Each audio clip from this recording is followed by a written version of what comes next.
todos bem-vindos à reunião do Grupo Atma, com o nosso irmão aqui, Rogério, que ele possa dar as boas-vindas de hoje. Mais uma vez agradecer a presença de vocês e, sem maiores delongas, vamos ficar à disposição para quaisquer perguntas que nos queiram ser endereçadas. A nossa função aqui é só de tentar ser útil ao esclarecimento, nada mais.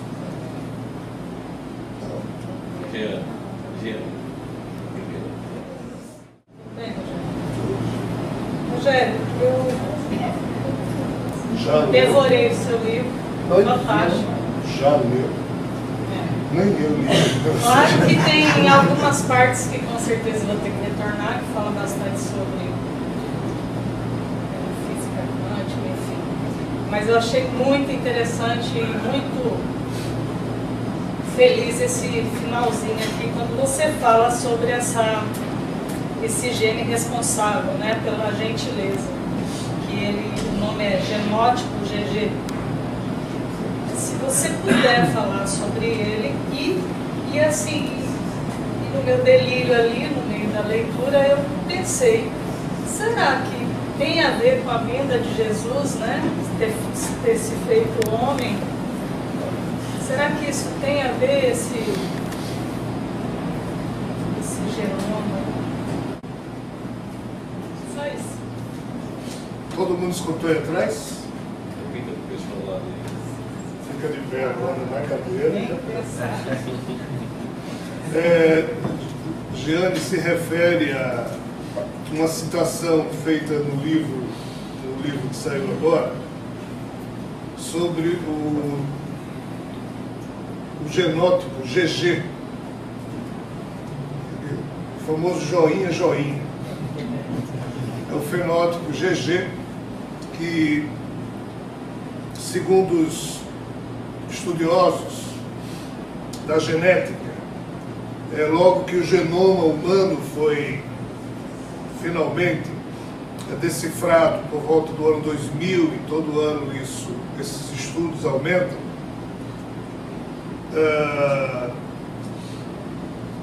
descobriram que existia esse genótipo, ou seja, essa marcação química no nosso DNA. Jeane pergunta se o fato da percepção desse genótipo, GG, entre os humanos, tem a ver com Com a vinda de Jesus? Com a volta de Jesus. Não. Então fique de pé e faça a pergunta. Uma vinda de Jesus. Eu, na minha reflexão, eu pensei, me veio que será que foi quando Jesus esteve aqui que isso teve? Porque aqui você coloca bem claro que não existia isso aqui. E em nenhum universo do cosmos existe esse... Que é aquela pergunta então, se esse genótipo surgiu quando da vinda de Jesus? Sim, se há alguma relação com o aparecimento desse genótipo e no nascimento de Jesus entre nós. Isso? Já que é através da reforma íntima que isso se desperta. Perfeito. Então essa foi a pergunta. Os geneticistas descobriram algo muito interessante, que esse genótipo GG ele nem sempre existiu no código genético da espécie Homo sapiens. Existem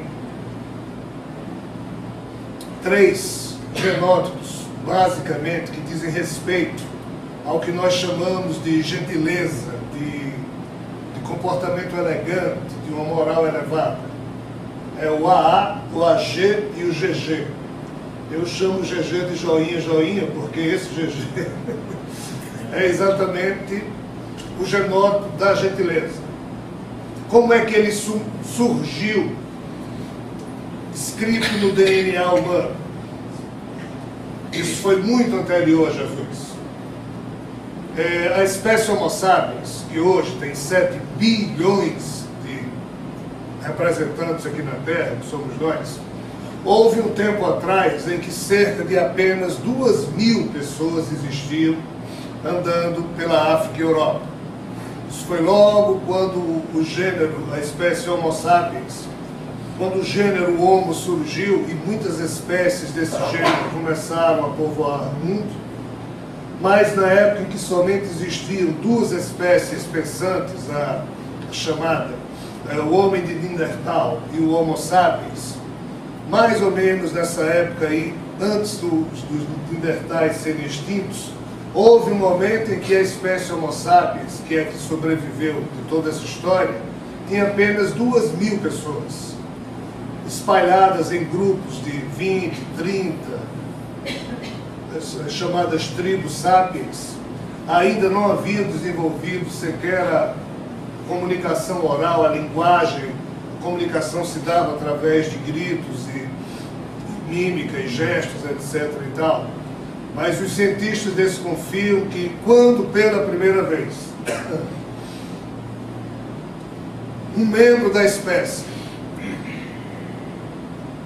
foi gentil, foi delicado, instantaneamente a atitude mental desse membro da espécie Homo sapiens fez com que ocorresse uma mutação genética no DNA dele e, na medida em que ele continuou a ser gentil de vez em quando, ele terminou provocando em outros membros da espécie Homo sapiens um convite silencioso a que outros também fossem gentis. Isso é ciência. A ciência diz que o genótipo da gentileza surgiu no genoma da espécie humana porque um dia alguém no passado decidiu ser gentil. Na hora em que nós temos um comportamento descontínuo, a continuidade da espécie Homo sapiens, ou seja, o que acontecia diariamente era o quê? Todo mundo bruto, brigando, disputando alimento, e de repente alguém, em algum momento desses 200.000 anos, e isso aconteceu bem antes de 40.000 anos atrás, alguém foi gentil.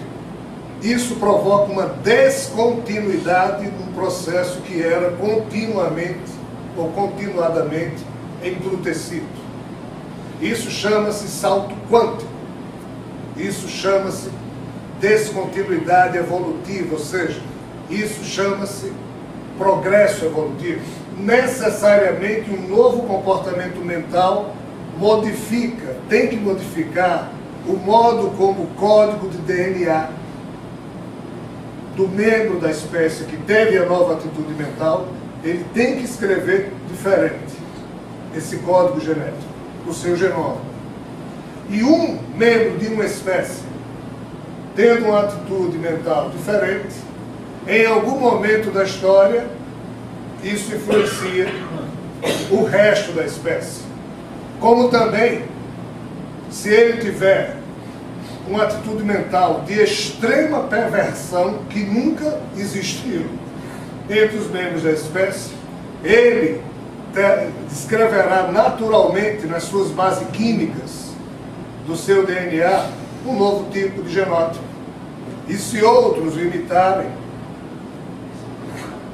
a coisa se propaga. Vejam bem, a resposta vai ser demorada para que todos nós possamos entender o que se passa. O nosso corpo é formado por trilhões de células e micro-organismos, o corpo de cada um de nós. Em média, são 100 trilhões. Apenas 10% disso, cerca de 10 trilhões, realmente pertencem ao nosso corpo. São as células que formam o nosso organismo. 90% disso, ou seja, cerca de 90 trilhões, são micro-organismos que se hospedam no nosso corpo. Isso é ciência. Então, aqui na dobra do meu braço, tem 12 espécies de bactérias, que são as mesmas que estão na dobra dos braços de vocês. Atrás da minha orelha tem 14, 15, que são as mesmas espécies que estão atrás da orelha de vocês. Na axila, na virilha, na dobra do joelho. Ou seja, o nosso corpo, ele é naturalmente hospedeiro de algumas centenas de espécies de bactérias diferentes, cada uma delas especializada em viver em certa parte do organismo. Tem as que vivem na superfície e tem as que vivem internamente, no estômago, junto ao pâncreas, no pulmão. É assim. Os cientistas já estudaram todas as colônias de bactérias que eles podiam tomar como amostragem. Então, digamos que eles tiram a colônia de bactérias da axila de alguém e estudam. Estudam o quê? O comportamento. Aí eles veem que 5% dessas bactérias trabalham no sentido de organizar a vida daquela colônia, daquela espécie de bactéria. Aí tem outros 5% que trabalham no sentido de bagunçar. É uma tendência do DNA deles. Eles também têm DNA, tudo que existe tem DNA. Tudo que é vivo tem DNA. E tem lá 90% de bactérias que, dependendo da capacidade dos 5% positivo influenciar mais ou menos do que os 5% negativo, ou seja, o rebanho vai para um lado ou para o outro, dependendo da influenciação ser mais forte ou mais fraca de um ou de outro subgrupo. E essa regra também vale para nós, seres humanos. Então, o que está por trás da evolução da espécie humana é o progresso de cada indivíduo. Como isso se dá? Através da atitude do melhoramento íntimo das pessoas, que a cada tentativa de se tornar melhor, através da vigilância dos pensamentos e sentimentos, antes de expressar isso em atitude, o fato de você se segurar para não ser desagradável com alguém, isso é um salto quântico do nosso cérebro e a gente nem percebe. Mas como é que a coisa funciona? Alguém influencia outro só vendo? Não, a coisa é muito mais séria. Nos anos 60, os cientistas japoneses, lá no Japão, obviamente, no arquipélago japonês, distribuindo batatas para os macaquinhos de uma certa espécie. O grupo de macacos vivia na ilha A, outro grupo na ilha B, outro na ilha C. As ilhas eram muito distantes umas das outras. Os macaquinhos de uma ilha não viam os outros. Então o que é que aconteceu? Os cientistas chegavam com um barco perto da ilha A, jogavam batata, os macacos pegavam batata na areia, comiam. Iam para a ilha B, jogavam batata para alimentar os macacos, e assim todo dia. Um certo dia, o cientista percebeu que uma pequena fêmea pegou a batata suja de areia, antes de comer, lavou na água do mar, tirou a areia e comeu. A brincadeira, o papo de que as mulheres são mais inteligentes que os homens surgiu a partir desse boato, dessa fêmea macaca. No outro dia, quando eles chegaram nessa ilha, eles perceberam que diversos macaquinhos da ilha A já estavam imitando a fêmea. Mas qual foi o fantástico da história? Quando eles chegaram na ilha B, eles perceberam que diversos macacos da ilha B, de um dia para o outro, estavam também lavando a batata na água. E os macaquinhos da ilha B não viam os macaquinhos da ilha A. A revolução começou a ocorrer aqui, ou seja, o primeiro genótipo de uma tecnologia de lavar a batata na água para tirar areia surgiu na ilha A. O pessoal da ilha B não viu, mas algo os levou a fazer a mesma coisa. Eram macacos da mesma espécie. E também na ilha C. E por aí vai.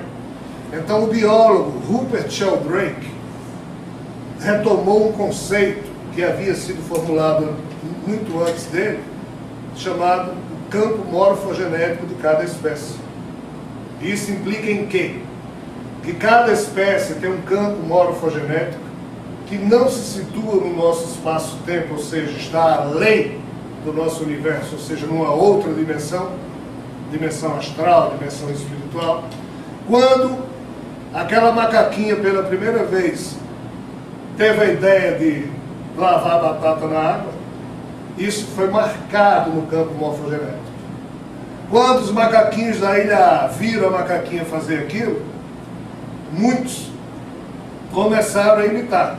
tudo isso se marca no campo morfogenético. Mas os macaquinhos da Ilha B não viam nada, não sabiam disso. Como é que esse campo morfogenético solta ou despeja em cima da atitude mental, do psiquismo dos macaquinhos, o impulso de querer lavar a batata na água? É porque cada espécie, quando produz uma massa crítica de modificação no seu campo morfogenético, instantaneamente essa modificação, para o bem ou para o mal, ela passa a influenciar. E quem explica isso é a física quântica, através exatamente dos saltos quânticos, dos processos descontínuos, e é assim que a coisa funciona. Todas as espécies da natureza terrestre, na verdade a questão é cósmica, evoluem ou estacionam na sua evolução devido a esse tipo de coisa. Então, quando Jesus aqui esteve, dando a sua vida para nos convidar a perceber que o comportamento amoroso tem um poder que a gente nem imagina, que a importância de cada ser humano se melhorar. Às vezes a gente diz, mas qual a importância de melhorar? O mundo vai continuar a tragédia? Vai. Mas quando o centésimo na capa, entre aspas, tá? Ou seja, quando o centésimo é metafórico, o ser humano se melhorar, quando essa massa crítica de homens e mulheres da Terra efetivamente marcarem no campo morfogenético da espécie Homo sapiens e nos seus próprios campos morfogenéticos que estão no seu espírito, essa nova codificação de uma atitude amorosa, isso instantaneamente começará a influenciar os outros homens e mulheres. Isso é inevitável. E nós estamos vivendo um momento em que essa massa crítica está quase composta. Só que essa massa crítica ela é tanto universal, como depois localizada em certas regiões, como localizada em um certo planeta. O jogo quântico ele é muito complexo. Um outro assunto que eu falo nesse livro é sobre o aspecto de que o universo como um todo ele é visto como um computador quântico. E sabem quem são as teclas desse grande computador quântico? Cada um de nós, cada ser vivo. Aí, através das suas posturas mentais e emocionais, nós acionamos a todo momento esse grande computador e não sabemos disso. Então, o campo morfogenético seria mais ou menos essa, vamos assim dizer, essa máquina que faria esse cálculo a toda hora e redistribui tudo que recebe. Então, quando o genótipo, hoje em dia, infelizmente, a cada 3 seres humanos, apenas um tem o código genético GG, ou seja, tem o gene, o genótipo GG. 2 outros, ou não têm a menor capacidade de serem gentis, no seu genoma, em vez de existir o GG, tem o AA, e alguns já têm uma coisa intermediária. Essa pesquisa foi feita anos atrás. Então, o que é que vai acontecer quando a cada 3 seres humanos, 2 conseguirem já ter inscrito no seu genoma o genótipo GG?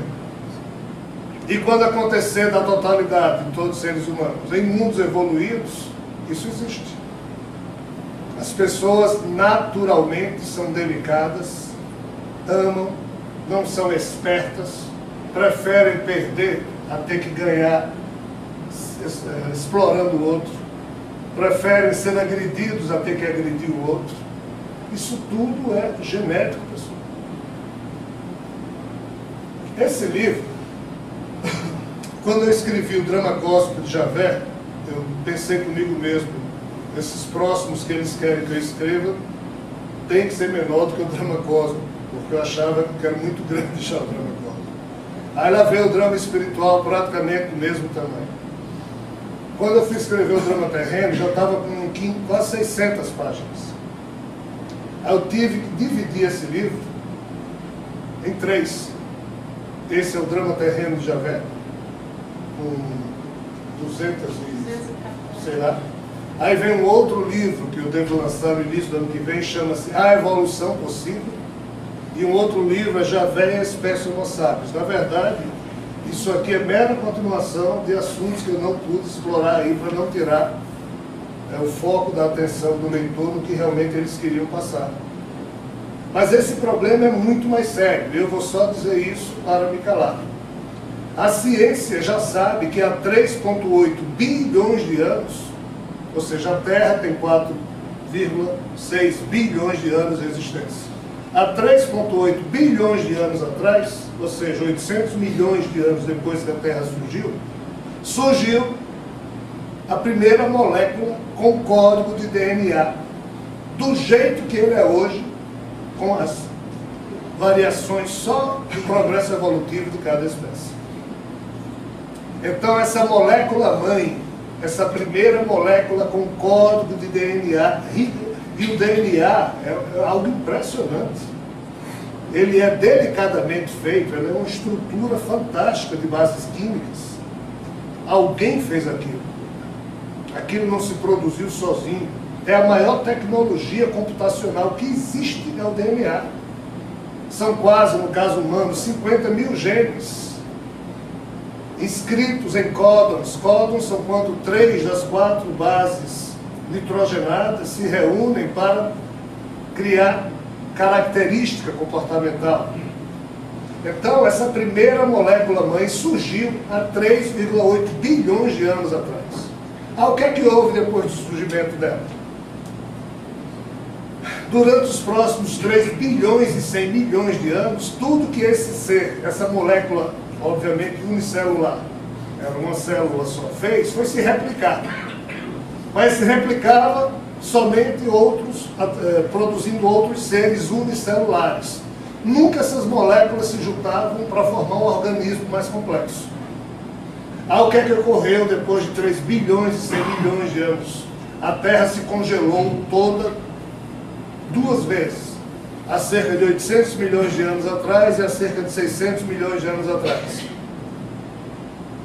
De repente, por volta de 575 milhões de anos atrás, surgem os primeiros animais pluricelulares, ou seja, multicelulares, formados por mais de uma célula. Ninguém sabe de onde veio. No livro, o que eu apresento é o que eles me disseram. Disseram que vieram de fora. Mas eu não vou entrar nesse mérito. Mas algo que eu ainda não disse nesse livro, estou dizendo nos próximos. Observe bem, a primeira molécula apareceu, ficou 3 bilhões e 100 milhões de anos se replicando sem conseguir se unir. Vocês sabem por que isso aconteceu? Ninguém na Terra sabe, segundo o que eles disseram. Aí eles me mostraram. Ora, esse DNA que chegou aqui, há 3,8 bilhões de anos atrás, chegou com o seu código genético do jeito que ele é hoje. Ou seja, com todas as doenças que nos caracterizam. A nós quem? A todas as espécies de seres vivos da Terra. Esse DNA já veio com o gene da sua própria morte, ou seja, tudo que nasce a partir desse DNA já nasce para um dia apodrecer. Nós chamamos isso de morte. Mas o grande problema da evolução das espécies, qual é? É quando uma célula se replica em outra e essa célula não confia nessa. Quando o psiquismo de cada célula não confia uma na outra, elas nunca se juntam para se acasalar. Por quê? Acontece isso com as células com o DNA terreno? Porque a doença de Javert, que está registrada em todos nós e em tudo que existe nesse universo, é exatamente essa. Ele nunca confia em ninguém, ele nunca confia em nenhum dos seus anjos clones, não confia em ninguém. A desconfiança é uma das características da doença de Javert. Então, o DNA que surgiu aqui na Terra, como foi ele que pôs, trouxe consigo esse problema. Esse problema demorou quase 3 bilhões e 200 milhões de anos para ser resolvido. Aí foi. Como? Não há explicação aqui na Terra, pois que os seres pluricelulares surgiram depois de 2 congelamentos totais do planeta e nenhum cientista sabe explicar como os seres unicelulares que viveram 3 bilhões e 100 milhões de anos, de repente se transformaram em multicelulares. No livro eu falo disso, mas qual é o grande barato para vocês entenderem como é que as coisas funcionam por trás dos genótipos, por trás dos genes? Os primeiros animais pluricelulares que surgiram, já surgiram com 5 olhos, 4 olhos, ou seja, com medo de predadores. E não existia predador antes, pois era todo mundo só com uma célula. Vocês têm ideia de como foi a primeira transa que ocorreu aqui na Terra? E foi embaixo d'água, porque os seres eram aquáticos. Eu vou explicar para vocês de forma brincalhona. As lagostas, lagosta que a gente come em restaurante, elas não têm aquela carapaça que produz, né? Como é o nome daquilo? Casco, né? Vocês sabem como é que um lagosto e uma lagosta transam? A lagosta, ela tem que confiar no macho para soltar aquela carapaça, para que o macho possa, então, se aproximar dela. E esse macho tem que ser gentil para ficar ao lado dela depois da transa. E esse é um problema que até hoje as espécies têm. A própria espécie Homo sapiens, as mulheres reclamam que depois da transa já tem aquele impulso do homem querer ir embora. Isso é a explicação genética. O lagosto tem que ficar ao lado da lagosta até ela criar outra carapaça, para que ela não seja destruída por um predador. Vejam bem. A primeira lagosta que decidiu correr o risco, porque nessa época, pessoal, só existia brutalidade, como até hoje a brutalidade ainda existe em todas as espécies da Terra. Cada ser que surgiu a partir dessa molécula surgiu programado para desconfiar do outro. Isso vale para as células unicelulares, como também para os seres pluricelulares que surgiram. Eu só estou falando aqui de ciência. Então, a espécie de lagostas, que surgiu aqui na Terra e ninguém sabe exatamente como, as primeiras lagostas que apareceram, elas atacavam a outra. Não existia sexo ainda. O sexo surgiu com os seres pluricelulares em algum momento. Os seres unicelulares se replicavam através de reprodução assexuada. Mas o primeiro momento de sexo teve que contar com o quê? Se todo mundo desconfiava de todo mundo no mar, para que tivesse uma primeira transa, alguém teve que confiar em alguém. No caso das lagostas, essa primeira lagosta que tomou a atitude de se despir e se expor diante do macho, só podia dar o quê? Apaixonada. Mas não é comum no mar ninguém se apaixonar por ninguém.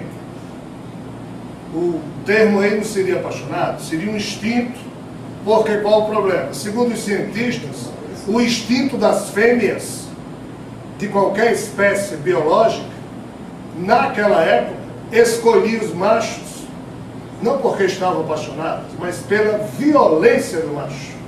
Porque quanto mais forte era o macho, para a fêmea, aquele seria a melhor escolha, porque ela iria repassar os genes, já que nessa natureza só sobrevivem os mais fortes. Então vejam a revolução que teve que acontecer, e ninguém sabe explicar isso, para a primeira lagosta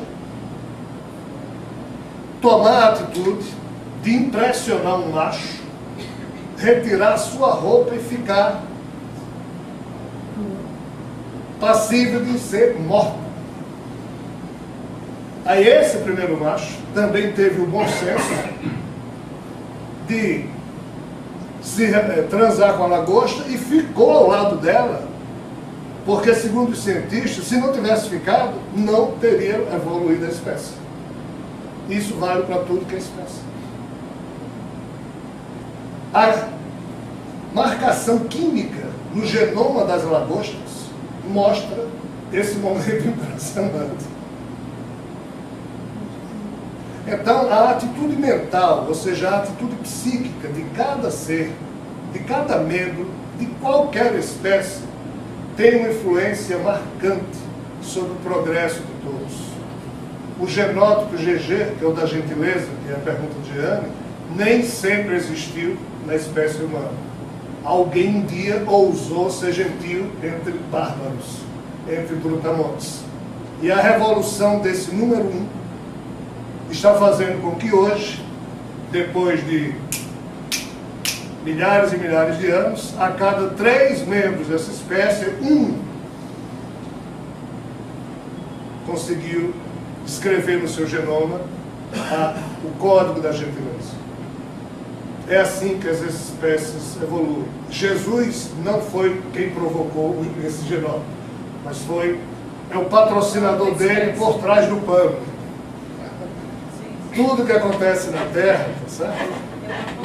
É um laboratório. Nós somos experiências biológicas para muitos seres, mas para outros seres amorosos que em outros laboratórios invisíveis eles trabalham influenciando para que haja esse melhoramento genético. Mas influência é uma coisa. Tem que ter o livre-arbítrio da lagosta, tem que ter o livre-arbítrio do primeiro Homo sapiens que decidiu ser gentil. Porque não é fácil ser o primeiro em coisa alguma, nesse sentido. Paga-se um preço muito alto, o risco é muito grande.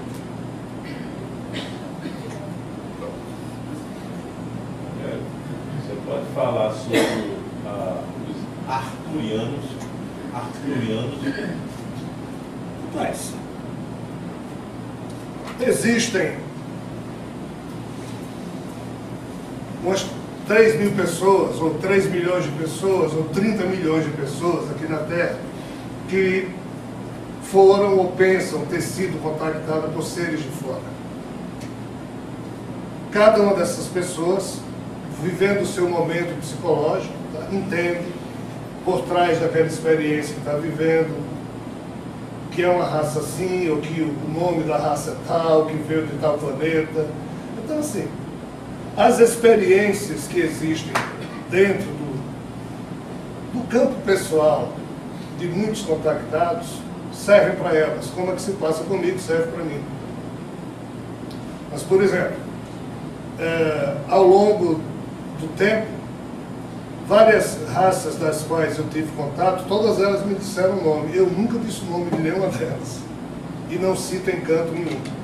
Por quê? Porque eu não sei se é verdade. Eu não tenho a menor ideia. Então apenas eu tento falar, transmitir o que eles pedem para eu transmitir, se eu achar que devo. Certo? Mas, pleidianos, arturianos, vegianos, tem diversos livros que falam de diversas civilizações, de pessoas que foram contactadas ou que pensam terem sido contactadas. Eu não entro no mérito, até porque eu não conheço ninguém que erre mais do que eu. Então, assim, eu conheço porque já ouvi falar, certo? Através de uma pessoa que diz ter sido contactada pelos arturianos, certo?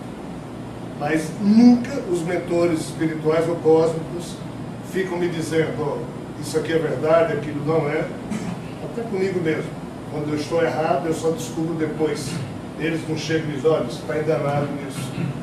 O processo de lá para cá não é fácil, porque nós somos orgulhosos, teimosos. Nós somos programados a nos apegar àquilo que a gente pensa ser o correto. Então, se eu penso, como eu pensei muito tempo, que esses seres que me contactavam eram assessores do mestre, quando na verdade eles assessoravam outra figura, e eu só percebi o meu engano sofrendo, entre aspas.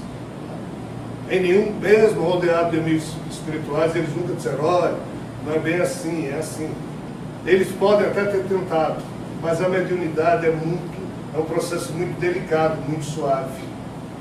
A mediunidade, se você pensa que você numa vida foi Dom João VI, você vai morrer pensando, porque os amigos espirituais não conseguem chegar e dizer, Rogério, olha, você não foi, seu espírito não foi Dom João VI. Não é assim que funciona. Então, eu sempre digo para mim mesmo que todos esses possíveis equívocos de médios e de contatados, entre os quais eu me incluo, se para nada servem, servem também para ampliar o horizonte de quem porventura lê os livros, certo? Mal não faz. Mas eu não tenho muita coisa a dizer sobre os arturianos. Eu ia perguntar sobre um livro chamado A Chave de Enoque. Penso. O livro é fantástico. O livro A Chave de Enoque é um livro considerado, assim, por muita gente, um clássico. Ainda que nada ali, ou pouco, seja verdade, ou tudo seja verdade, a gente não sabe medir, mas é um livro muito interessante de ser lido e hábil na nossa vida. Deve ser verdade, eu não sei. O cérebro da gente lida com as questões independente delas serem verdade. Se eu digo, cuidado, tem um monstro atrás de vocês, tá? Na hora, se vocês caírem na minha lorota, certo? Se vocês acreditarem em mim, o cérebro de vocês, instantaneamente, através do hipotálamo, começa a atitude cerebral de vocês de acreditar que tem um monstro lá atrás, mesmo que você não veja o monstro, mas em menos de 1 milésimo de segundo a sua corrente sanguínea já está cheia de certos peptídeos, ou seja, de certos agentes químicos, adrenalina. Por quê? Porque na hora que a gente acha que está perto de um monstro, o que é que a genética, que a nossa espécie veio escrevendo longamente, ela determina na gente? Se encher de adrenalina para correr. Ou então para enfrentar o monstro, ainda que ele não exista. Um livro produz isso na gente. Uma fofoca produz isso. Rapaz, você não está cuidando da sua esposa, não? Por quê? Não porque eu vi ela. Basta isso para você já se... Né? Então, assim, esse é o grande problema do ser humano. Nós nos afetamos com o que vemos, com o que ouvimos, com o que lemos. Aí quando a gente se apega a isso e transforma isso numa verdade, ferrou. Por quê? Porque a gente não vai se abrir mais para o novo. Na hora em que a gente pensa que sabe, aí a gente deixa de ser sábio. Como Sócrates disse, na condição humana, a verdadeira sabedoria consiste necessariamente em admitir a própria ignorância. Porque somente na hora em que admitem que eu posso estar errado, em que eu devo estar errado, é que eu vou me abrir para o aprendizado. Mas se eu achar que eu estou certo, que eu sou o dono da verdade, e as religiões terminam fazendo com que nós, seres humanos, nos eduquemos dessa forma, aí quem é que vai criar novos genótipos na espécie Homo sapiens se a religião diz, não questione, acredite, comporte-se, pague o dízimo, então fica todo mundo estacionado. Tudo bem, mas a evolução retarda muito. Por isso que nós evoluímos muito lentamente na Terra. Vou fazer duas perguntas em cima do que ela falou e do que ele mencionou agora. Né? Essa questão de que um grupo de seres está tendo assim, algum tipo de informação, tá? Isso procede, né? Porque eu tenho tido algumas experiências, não nada de fantástico, mas algumas coisas assim interessantes, né? Em que alguns painéis que eu consigo enxergar, né? E eu acordo assim meio que atônito com algumas visões. Nada de fantástico, mas é como se alguém me dissesse, olha, é assim mesmo. E para por aí. Né? A outra coisa você tem sido muito espezinhado, né? Em função dessas informações, levando-se em consideração o que se sabe da doutrina espírita. Né? Eu já ouvi comentários do Diego, não, essas informações, ele se centraliza nela e tem aí como a pessoa da verdade dessas coisas que ele está informando. Né? A minha pergunta como é que esse processo está se dando em nível de espiritualização, já que você está tendo essa oportunidade de disseminar essas informações em um outro nível, que vai além do plano espiritual conhecido, tá? Juntamente com essas informações dadas pela doutrina espírita com relação à existência do não corpóreo, não denso como a gente conhece. Como é que essa dualidade ela pode ser apresentada para que não haja tanta confusão, né, como a gente está percebendo? Impossível não haver confusão. A maior confusão quem causou no mundo foi Jesus, que foi crucificado.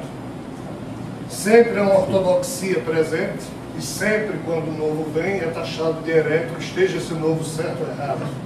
É inevitável. No que me concerne, enquanto miserável ser humano, o que de honesto eu podia fazer, eu faço. Quer dizer claramente, em todo livro que eu escrevo, em toda palestra que eu faço, eu não sei se eu estou certo. Por favor, rogo, não tomem nada do que eu digo como verdade, porque eu não sei se eu estou certo. Além disso, eu não conheço nenhum outro comportamento honesto que eu pudesse ter como assunto. E eu faço isso desde o primeiro dia em que algum espírito, através de mim, resolveu falar. Eu ganho o que com isso? Nada, mas durmo tranquilo. Editor para livro. Como é que você é editor de um escritor que diz que do próprio livro que ele não sabe se está certo? Quem é que vai comprar esse livro? Dane-se, não estou atrás de vender livro. Então, assim, o que eu podia fazer na minha pequenez, não é para mostrar a ninguém nada, mas para eu dormir tranquilo, eu fiz. Por quê? Eu quis me livrar desse assédio, nunca consegui. Quando eu vi que eu não ia conseguir, comecei a publicar. Por covardia moral, não queria aparecer, botei o pseudônimo para me esconder atrás dele, o plano não deu certo. Né? Então, assim, claro que o que eu estou fazendo é motivo de muita crítica, de tudo que é lado, porque fere suscetibilidades, inclusive a minha própria. Eu tenho absoluta consciência disso, não gosto disso. Por mim, eu estava jogando bola na praia lá com o Vital, tomando cerveja sempre, sem nem me preocupar com nada disso. Mas tenho que fazer isso. Isso já estragou minha credibilidade profissional, se é que um dia eu ativo. Tive que mudar e tenho que mudar de profissão o tempo todo, porque eu sou sempre o doido que fala coisas que não. Então, assim, isso não me traz nada de bom. O que é que eu posso fazer? Nem morrer eu tive a sorte, porque em dezembro o corpo teve um infarto, teve 2 paradas cardíacas. Quando eu voltei, eu disse, nem morreu. Já estou com meu quartinho lá no centro-leste do Purgatório, tranquilamente pronto, e não consigo ir para lá. Então, assim, brincadeiras à parte, o que porventura possa existir de certo ou de errado naquilo que eu transmito, e eu sempre digo, ó, está errado. Porque eu tenho absoluta certeza que toda a água do mar não cabe num simples copo, ou muita água não cabe nesse copo. E esse copo eu tomo como metáfora do nosso condicionamento humano e o meu próprio. Então eu sempre digo, eu não sei se está certo, acho que está errado. Então, críticas são inevitáveis. Kardec, quando lançou o Espiritismo, as pessoas esquecem, os próprios espíritas hoje esquecem e não têm a menor noção do que Kardec passou numa sociedade dominada totalmente pelos católicos e protestantes. E ele, só em 55 anos, conseguiu, depois de muita luta, não dele, dos espíritos, porque ele só se envolveu com o assunto uns 3 ou 4 anos, depois dos 50 anos dele, levar adiante uma missão, qual foi a missão de Kardec? Reuniu informações dispersas, criou 5 livros e lançou. Como aqueles que se tornaram espíritas de primeira hora, vinham de onde? Eram oriundos do catolicismo e do protestantismo, transformaram o espiritismo, que era só uma doutrina esclarecedora, numa religião, e esse equívoco está até hoje presente. Então, na hora que você trata livros como sendo perfeitos, ferrou. O próprio Kardec diz, se o espiritismo não se habilitar a enfrentar os grandes desafios que o progresso da ciência sempre apresentará, não será digno de ser tido como uma religião ou um movimento filosófico. E quem pode fazer alguma crítica a qualquer livro de Kardec? Quem fizer, entre aspas. Mas sofreu um bocado porque a turma bate. Então, assim, todos os livros que eu escrevo, na ótica de muita gente do movimento espírita, é crítica direta ao que foi escrito por Kardec na segunda metade do século XIX. Não é mero complemento. Mas, aí você diz, mas como fazer isso para não criar esse tipo de dissenso? Não tem como, a espiritualidade nunca conseguiu semear novidades na Terra, a não ser a custa do sofrimento daqueles que traziam a novidade. Por quê? Porque nós temos o apego aos conceitos, ao nosso time de futebol, ao nosso partido político, aos nossos amigos. O que é nosso é bom, o resto é o resto.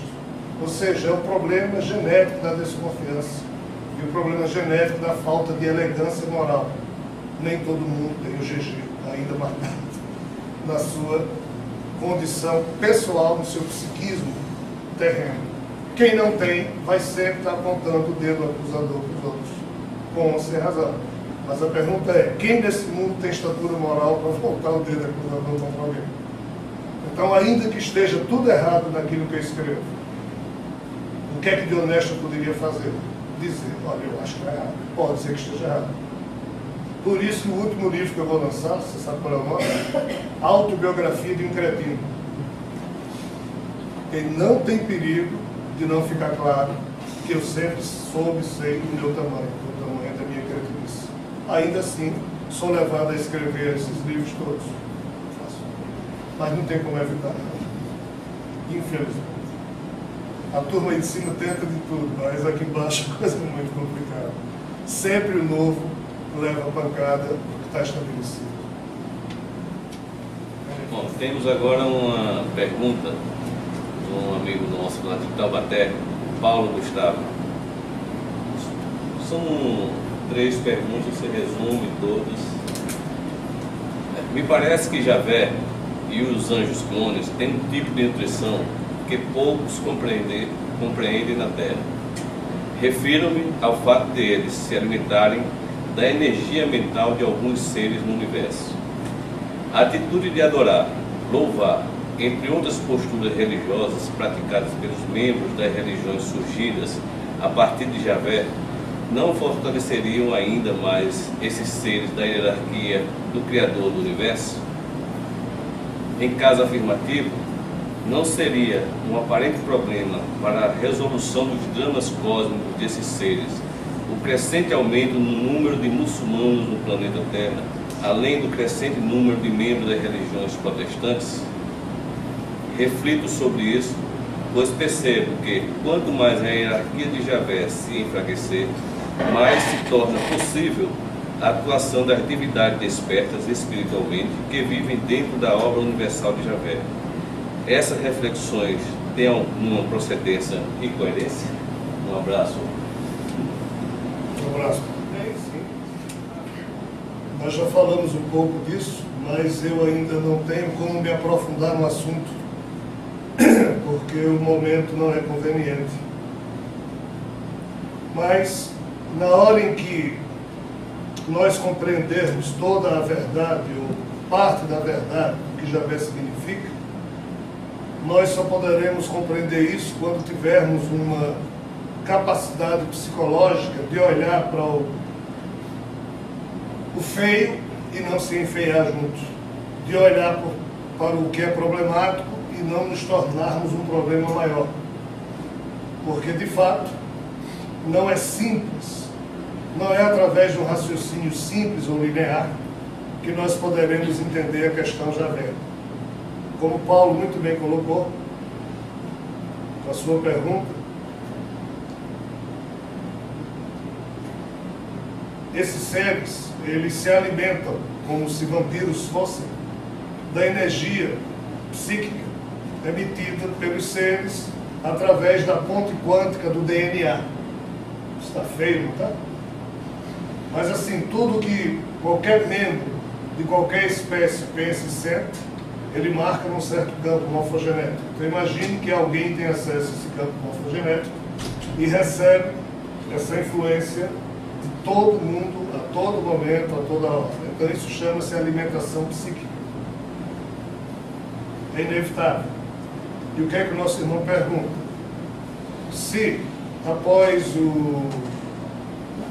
esse ser chamado Javé, ele ter um dia sonhado que a espécie Homo sapiens que iria nascer na Terra teria uma destinação X, ou seja, seria uma espécie pura, tranquila, sem malícia, sem conhecimento do bem e do mal, e de repente Eva comeu a maçã, o homem e a mulher da Terra passaram a ter noção do bem e do mal, e Javé perdeu então o controle sobre a espécie Homo sapiens, a espécie se tornou filosoficamente desperta, com razão filosófica desperta e alto senso crítico, e Adão e Eva não tinham nem senso crítico, nem razão filosófica, e era essa espécie que Javé queria, e ele tem lá os motivos dele de ter criado uma experiência biológica nesse sentido, mas quando a espécie Homo sapiens se libertou disso, o único modo que restou a ele de dominação foi o quê? Através da crença religiosa, já que nós nos tornamos desobedientes.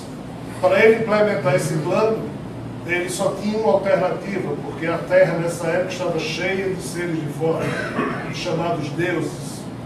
Ele então teve que ser aquele Deus que todo mundo tinha que respeitar, e na estratégia dele ele tinha que escolher um povo para esse povo ser monoteísta e chamar a atenção no meio de um mundo politeísta, onde todo mundo acreditava em muitos deuses, e ele escolhia um povo para esse povo falar só dele.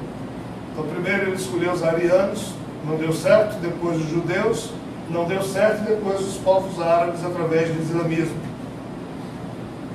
Qual o problema? O que é que Paulo coloca? Será que, na medida em que o islamismo aumenta, ou seja, aumentam os membros, os muçulmanos, o que esses muçulmanos expressam para Javé e para os anjos clones não seria problemático? Os protestantes também? De fato é problemático. Aí ele fala, não, mas e as divindades que estão por trás, dentro da conspiração amorosa, tentando ajudar Javé? Como é que eles podem lidar com isso? O que é que pode ser feito? No momento, nada. Os escândalos que me envolvem ainda nem começaram. Os livros mais desagradáveis que eu tenho para publicar têm muito a ver com esse assunto que ele levanta na pergunta dele. Mas eu não sei se eu vou publicar. Por quê? Porque vai ferir a suscetibilidade de quem tem uma ligação profunda com Javé. Agora, coloquem-se no lugar de Javé. Imaginem-se só por um momento, tá, que você, enquanto Javé, tudo que qualquer judeu ou islâmico pensa, e quanto mais se você for responsável por ter criado isso nos judeus e isso entre os islâmicos, e agora eles brigam, e você é responsável por isso, porque você gerou esse tipo de coisa na Terra, e a cada briga entre eles, você toda hora está recebendo as emoções. Isso faz bem ou faz mal? Faz mal. Paralelamente, não vamos esquecer que não são todos os judeus e nem todos os islâmicos que agem assim. Na verdade, isso é uma minoria. Mas tem muita gente no Islã que endereça sentimentos de amor, Javé, de submissão, de gratidão, de carinho, de ternura. Tem muita gente entre os muçulmanos que é maravilhada com o ser criador. Isso faz bem a Javé. Por isso que a questão não está nessa ou naquela religião, mas no modo como as pessoas que são religiosas se expressam em relação ao Deus que acreditam ter. O problema todo é que há uma outra questão que eu não vou falar. Essa sim incomoda profundamente Javé e seus anjos clones, e eles se arrependem amargamente de terem feito o que fizeram no passado e terem gerado essa situação do jeito que ela está hoje. E não há nada que possa ser feito, porque ninguém vai convencer qualquer religioso que a sua religião está com problemas. Então, qual é o projeto deles? é esperar passar o tempo, que essas gerações mais apegadas às coisas do passado, e por isso a morte é a coisa mais inteligente que existe na Terra. Se não fosse a morte, a vida não seria possível, porque se todos nós nunca morrêssemos, se nunca ninguém morresse na Terra, Hitler, Mao Tse Tung, Stalin, até hoje estariam tentando dominar o mundo, e esses três rapazes, em menos de 30 anos, foram responsáveis por mais de 130 milhões de mortes. Ainda bem que eles morreram. Senão a coisa ia continuar sempre. Ainda bem que eu vou morrer. Ainda bem que cada um de nós vai morrer para que outros cheguem e possam produzir novidades no genoma humano para que haja progresso. Então a morte é uma bênção para a continuidade da vida, para o progresso dos espíritos que agenciam a vida. Nessa perspectiva, de total procedência a pergunta do nosso irmão Paulo. Mas a análise não é simples, ela não responde a nenhuma estatística que exista. A estatística só existe no outro lado, nós ainda não conhecemos, mas qual é o drama de certos assuntos? É que ainda não é o momento deles serem aprofundados. Esses 3 livros sobre Javé representam apenas uma pequena introdução. Existem, só através desse miserável ser humano que está falando com vocês, mais de 30 livros sobre Javé.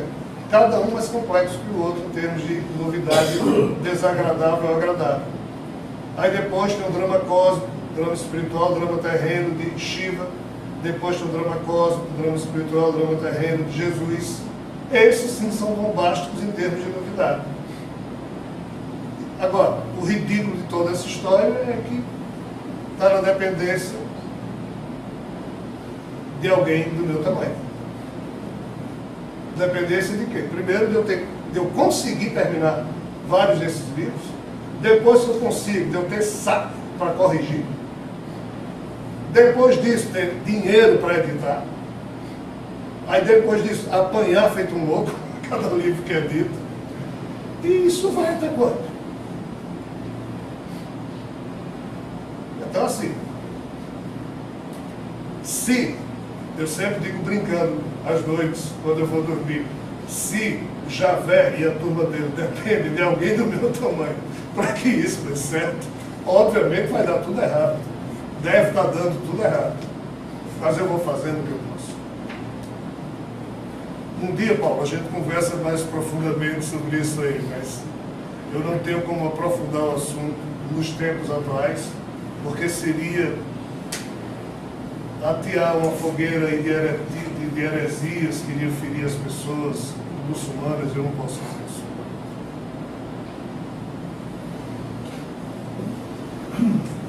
Me permite uma pergunta referente ao campo morfogenético. Pois não. E o DNA. Tudo isso é relacionado no plano material exclusivo ou tem uma interligação com o plano espiritual? Em outras palavras, o plano espiritual há uma influência nisso? Ou trabalha nisso? Ok. Antes que eu esqueça, Germano me ligou hoje, lá do Canadá. Com a mesma pergunta? Não, falando do assunto aí que está vindo em dezembro, janeiro, alguma coisa assim.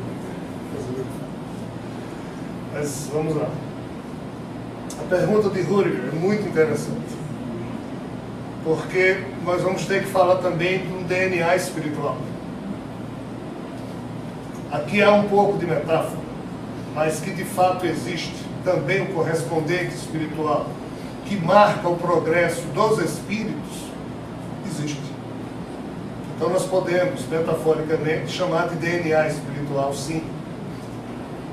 E antes de que a gente aborde outros assuntos, a atitude mental do primeiro homem que quis ser gentil, a atitude mental não é desse corpo, é do espírito que está no corpo.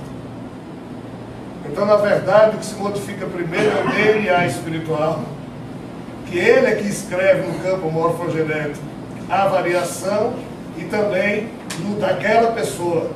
Aí o campo morfogenético vai recebendo as influências de outros espíritos, até surgir uma massa crítica, e essa massa crítica é devolvida, aí sim, somente para a marcação física dos DNAs animais dos membros da espécie. Aí o espírito destes passam a ser influenciado no primeiro momento pelo que está acontecendo no corpo animal. Então nós estamos falando do quê? Que existem duas naturezas por trás ou no mais íntimo de cada ser humano. A natureza espiritual das suas almas e a natureza animal dos seus corpos. Essa natureza animal, ela é produto do código genético escrito em cada célula do nosso corpo. Mas a natureza espiritual da nossa alma está escrito, vamos assim dizer, na consciência espiritual, da mente espiritual de cada um. Essa aqui é eterna, nunca morre. Esse corpo morre. A atitude mental é do espírito. Esse cérebro não vale nada sem o espírito. Quando o espírito sai, ele não funciona. Agora, como é que acontece da genética espiritual bater ou ter uma relação harmônica com a genética terrena? É aquela velha história que eu já falei em outras reuniões. A chamada programação encarnatória. Quando um espírito vai encarnar, na espiritualidade acontece sempre uma reunião. Isso eu estou falando das encarnações minimamente organizadas, tá? Em que há um mínimo de mérito dos espíritos, como é o caso de todos nós que estamos aqui. Então o espírito vai encarnar. O mentor espiritual desse espírito convoca a família espiritual para escolher pai e mãe. Então marca-se um comes e bebes na espiritualidade, setor tal hora, porque o espírito de Rogério vai encarnar, precisa de pai e mãe. Na hora aprazada, ninguém aparece na reunião. Aí fica lá, meu espírito e o mentor dizendo, cara, ninguém quer ser pai, quer ser seu pai nesse momento. Lembre-se, na espiritualidade, a genética espiritual de cada um marca-se indelevelmente na face espiritual. Aqui na carne, nós temos uma máscara corporal que esconde a nossa realidade espiritual. Eu aqui posso ser falso, posso ser hipócrita, põe um sorriso no rosto e engana alguém durante algum tempo. Mas na hora em que esse corpo morre, meu espírito apresenta-se como ele é, não há mais disfarces. Então a genética espiritual, ela é clara. Quem está no mesmo nível espiritual percebe a verdade um do outro. Aqui embaixo, ainda bem que a gente não consegue perceber a verdade uns dos outros. Aí tem o germe da desconfiança, que somente um outro genótipo, que um dia a gente vai falar sobre ele, que tem a ver com a oxitocina, que é um hormônio que faz com que você tenha confiança. Aí não é que você se dê mal por confiar, mas se você não confiar, como é que você vai amar? Então, a oxitocina é um hormônio que corre na nossa corrente sanguínea, produzido pelo nosso hipotálamo, também não existiu desde todo sempre, não. Existiu depois que o lagosta e a lagosta confiaram no outro. Aí surgiu esse hormônio. Também tudo isso é trabalhado. Depois que esse hormônio surgiu na espécie Homo sapiens, é que o comportamento amoroso foi possível. Então, se o espírito é amoroso e ele vai encarnar, é necessário que o corpo, que o espermatozoide que vai gerar aquele corpo junto com o óvulo, tenha uma condição genética cujo genótipo permita esse espírito expressar minimamente esse amor. Então, marcou-se uma reunião para escolher pai e mãe para Rogério, não foi ninguém. Aí o mentor espiritual manda outro e-mail para todo mundo da família, dizendo, agora não é mais um convite. Todos vocês têm que estar na reunião, senão nós vamos revelar tudo de todo mundo. até se chegar a um acordo. Aí, por livre e espontânea pressão, na outra reunião, aparece todo mundo. Olá, Rogério, tudo bem? Tudo. Rapaz, eu soube que você vai encarnar. Pois é, eu vou encarnar. Olha, boa sorte, viu? Pois é, estamos aqui, coisa e tal. Maravilha. Espero que você não me escolha. Aí, como lá ninguém engana ninguém, o mentor diz, ó, os méritos do espírito Rogério que vai encarnar é esse aqui. Aí aperta o computador para sair os méritos, aí sai uma listagem bem pequenininha. Agora, os deméritos dele, os problemas, os defeitos que ele ainda tem, vamos analisar aqui. Aperta outra tecla, aí falta papel lá na bobina, porque é um monte de defeitos. Quem vai querer ser pai ou mãe de um sujeito desse? Não vai. Porque é um saco. Mas aí tem outra relação. Vamos ver agora, dessas pessoas que estão aqui, quem gosta verdadeiramente de você. Aí faz aquele silêncio. Aí aperta, aí ele tira esse papel, diz, olha, mas não comento com ninguém. O papel está em branco. Mas eu não comento nada com ninguém. Quem daqui tem problemas que tem vidas passadas com você, que não vai conseguir ser bom pai, boa mãe? Aí tira o papel, aí ele mostra, eu sei, ai meu Deus, só sobraram 11. Aí desses 11, o guia espiritual faz, ó, vocês 11 vêm aqui, aí chama o resto a dispensar, todo mundo. Aí o pessoal sai fazendo festa correndo para que o mentor não mude de ideia. Aí os 11 se sentam e dizem, ó, vocês, 2 aqui tem que nascer para ser pai e mãe de Rogério. Rapaz, é mesmo. Ou vocês se oferecem ou eu escolho. Porque eu conheço a vida passada, o mentor espiritual sempre nesse. Aí o mentor vai e escolhe. Aí nasce Tomé e Bebé para ser pai de Rogério. Quando tem uma relação sexual em que vai haver a fecundação, aí Rogério já é diminuído, assim, eu já estou inconsciente, meu espírito, tá? Aí vem trazido por um mentor que traz o código genético espiritual resultante dos meus méritos e deméritos, que dá lá um fator X. Aí ele traz, aí cerca de 3 horas depois que papai e mamãe transaram, quando milhões de espermatozoides estão nadando na trompa de Falópio da minha mãe, aí ele olha para o código genético kármico de Rogério, olha qual o espermatozoide que tem o código genético que mais se aproxima disso aqui, e ele influencia esse espermatozoide para que seja ele que fecunda o óvulo. Aí nessa hora ele manda meu espírito ao óvulo fecundado. Então assim, existe sim o DNA do outro lado, que tem que, como uma peça de quebra-cabeça, que tem que se combinar com o DNA que nós oferecemos no nosso corpo. E aonde é que o DNA da gente está espelhado a cada hora? No espermatozoide. Aonde é que o DNA da gente está espelhado a toda hora? No corpo espiritual, na consciência espiritual. É assim, pessoal. A cada vez que o coração de um homem pulsa, ele produz 1000 novos espermas. Isso é ciência. Aqueles 1000 espermas que foi produzido agora nos testículos de cada um dos homens aqui presentes, traz o código genético. Olha que loucura. O marco das conquistas que nessa vida cada um de nós, homem. E nas mulheres, como é que funciona? Na ovulação. A cada óvulo que elas preparam, no período, o fator genético está ali também determinado. Isso é no plano físico. No plano espiritual, esse processo se dá a todo e qualquer momento, a cada momento da existência da gente. Então há um casamento, sim. Porém, ocorrem encarnações que não são tão organizadas assim, que não dá tempo de fazer reunião lá em cima.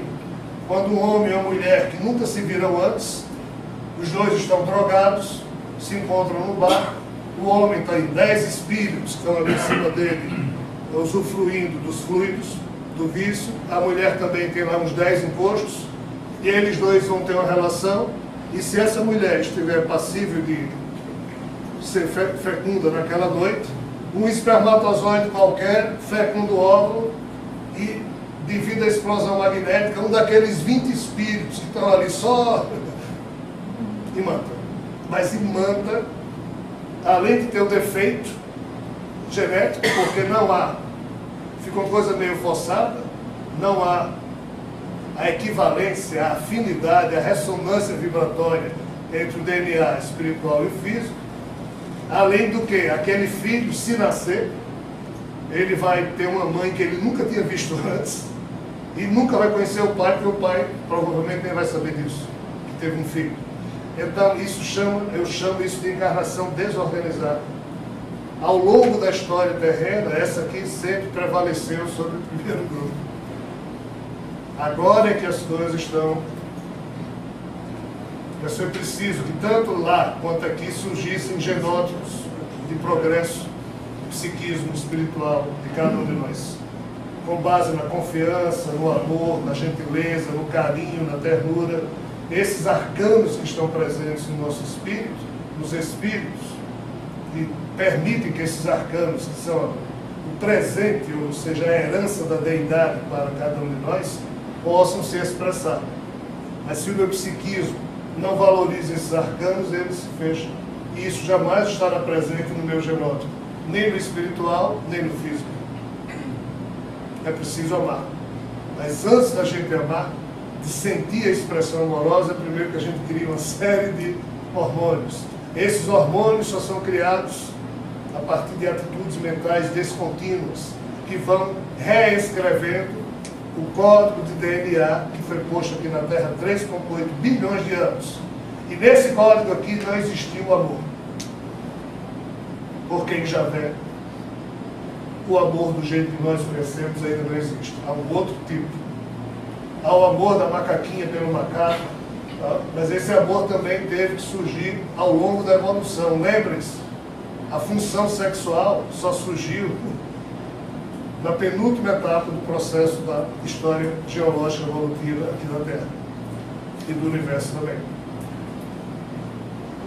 O sexo é a grande armadilha, no bom sentido, para que haja o amor, seja das mães pelas crias, seja dos cônjuges pelas crias, seja do cônjuge entre eles mesmos. Isso é só uma base do amor.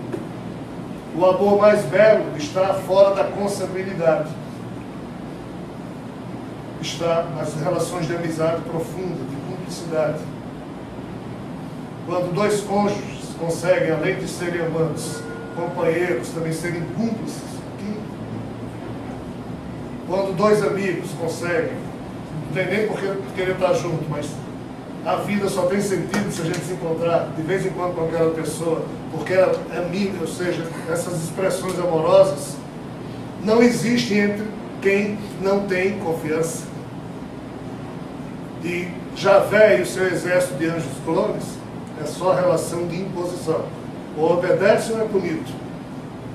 Aí o amor acontece, mas de forma ainda muito... Por isso que ele é refém do progresso das suas próprias criaturas. São duas perguntas, uma de Jansen e uma aqui de Jeane. Vou fazer duas. São duas perguntas, uma de Jansen e uma de Jeane, que está aqui na... Faça as duas e você cada uma. Jeane ou Jeane? Jeane. Está em casa assistindo. Jeane. A Jeane pergunta se de fato Vishnu teve outras encarnações aqui na Terra. E a de Jansen sobre o alinhamento cósmico de 2012 e o que você pode falar sobre isso. Quanto a Vishnu, parece que sim. Eu tenho minha opinião, mas minha opinião não vale um risco nada. Mas, segundo as tradições bramânicas, hinduístas em especial, os Upanishads e os Puranas, que são comentários sobre os Vedas e histórias da cosmogonia antiga dos arianos hindus, ali é descrito que Vishnu teria tido outras encarnações. Eu tenho minhas opiniões próprias, mas prefiro não comentar isso. Então, a resposta objetiva a Jeane seria exatamente isso. Segundo o que está lá escrito, sim, Vishnu teria encarnado. Teria tido umas 10 boas encarnações, dentre as quais Rama, Krishna, Siddhartha Gautama e por aí vai. Eu, particularmente, não penso assim pelas informações que recebo, mas posso estar enganado. sobre 2012. Nós já falamos aqui repetidas vezes. Especificamente sobre o alinhamento cósmico. Sobre esse assunto.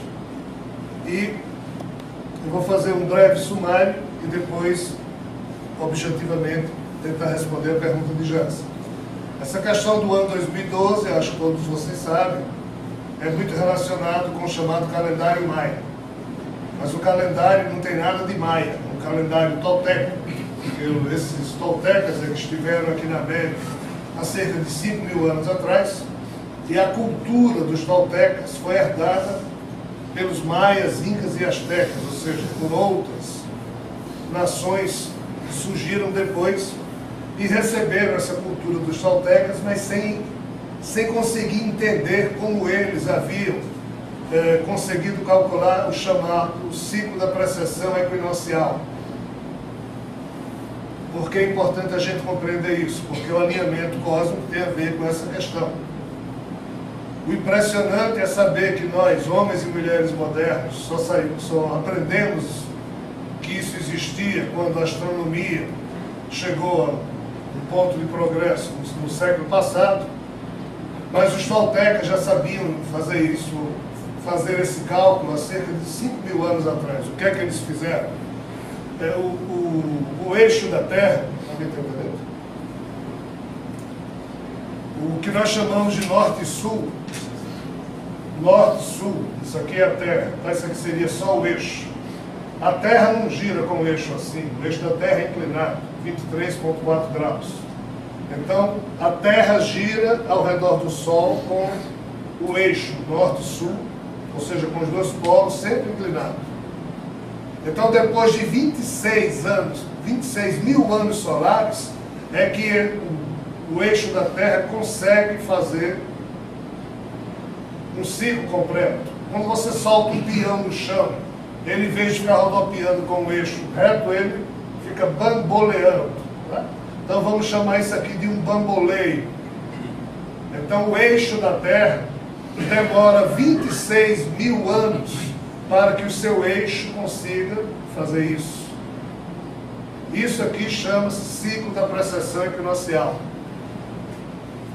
Os toltecas sabiam calcular isso e dividiram esse ciclo de 26 mil anos em eras de 5.200 e poucos anos. E colocaram que sempre que passava de uma época ou de uma era para outra, na transição, ocorriam problemas. Quando esse ciclo se iniciou, de 26 mil anos, algumas culturas dividem em 5 eras, outras dividem em 4 eras. Tá? Os Hopis, por exemplo, que foi uma outra nação que herdou dos toltecas, a exemplo dos maias, incas e astecas, essas informações, os Hopis dizem com muita propriedade que esse ciclo de 26 mil anos, eles dividem em 4 épocas. Quando ocorreu a primeira era, quando da passagem da primeira era para a segunda, ocorreu um problema. Que problema? A Terra quase era destruída porque todos os vulcões começaram a entrar em erupção. Aí começou uma outra era de 5.200 e poucos anos. Aí na passagem de uma para outra, a Terra quase era destruída de novo, agora pelo gelo. Aí começou a outra era. Aí da passagem da penúltima era para essa última era que nós estamos vivendo, a Terra quase se acabava devido ao dilúvio. Então essa última era que nós estamos vivendo, que completa o ciclo de 26 mil anos, estranhamente, quando fizeram as contas, os cálculos astronômicos do século passado, descobriram que os toltecas haviam marcado o ano 3110 a.C. como sendo o primeiro ano dessa última era, e essa era se acaba no dia 21 de dezembro de 2012. Então, como ocorreram problemas nas outras passagens de era, esses povos que não sabiam compreender o que os toltecas haviam deixado como herança cultural, também ficavam pensando e com medo de que, ora, se já houve problema no passado, quando essa época aqui acabar, também vai ter. Os sacerdotes incas, maias e astecas, como não sabiam interpretar as contas dos toltecas, eles sabiam que estavam situados, né, dentro dessa última era, mas eles não sabiam se estavam vivendo próximo ao início da era, no meio da era ou no fim. Como eles não sabiam, eles criaram o sacrifício humano, exatamente para que, com o sangue do sacrifício, pedir aos deuses, para os deuses retardarem o passar do tempo, porque eles tinham medo de chegar nesse dia.